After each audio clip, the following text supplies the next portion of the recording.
Dumbed down, the compound improvement effect is using time to your advantage to improve increasingly fast, and you kind of don't even realize it. I'm going to give you an example, and I briefly talked about this in my previous video, but I'm going to give you an example, okay? We're going to use tennis.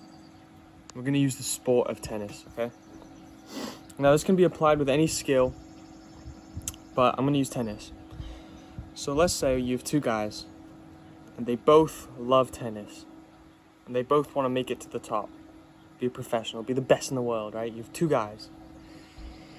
One guy, let's call him Jeffrey. Jeffrey really wants to be a pro, so he trains 2 hours a day.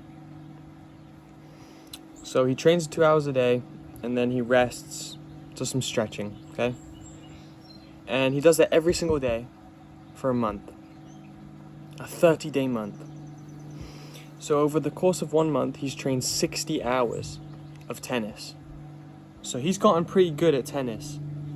He's learning the backhand, the forehand, the cut, the serve. He's getting pretty decent, right? And then he does that for 2 months. So now he's trained 120 hours in 2 months. So he's done so many hours, right? Then he does it for 3 months. Now he has 180 hours of practice. So he's really good now after 3 months. He's getting better and better and better every single day. He's doing 2 hours. That's Jeffrey. Now you have, let's call him Federer, okay? Like Roger Federer, best tennis player ever. Federer trains 2 hours in the morning, an hour midday, and 2 hours at night. So he wakes up at 5 a.m., he does 2 hours. After his lunch, he does an hour.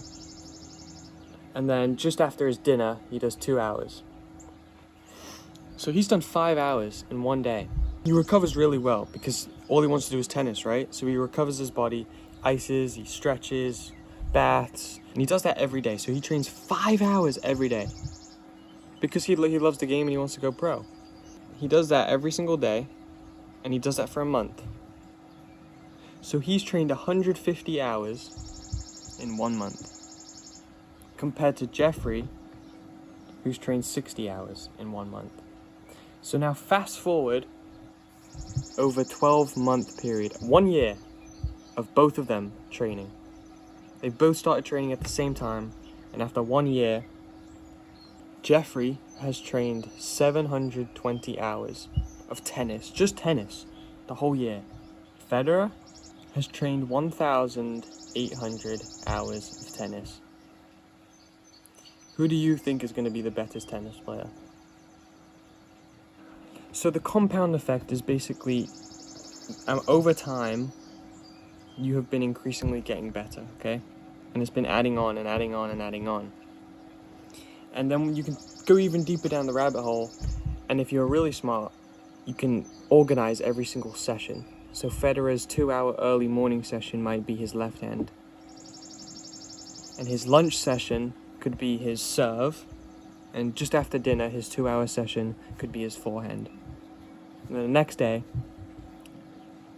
his 2-hour session at night could be his foot movement or his movement to get the ball. Everything is in your control. The only thing stopping you is injury, which unfortunately happened to me. And 5 hours a day might be extreme for you, and you need to realize that. You're at level 1, maybe start with 3 hours a day for 2 weeks, and go 4, and go 5. If you enjoyed the video, I want you to use this law starting today, and it can be with anything. You can use this with not doing something. So let's say you play video games for 2 hours a day. Jeffrey plays video games 2 hours a day for the month. 60 hours a month, he plays video games. Let's say you stop playing video games. He has 60 hours of free time now to play tennis. If you enjoyed the video, leave a like, subscribe, comment, and I'll see you in the next one.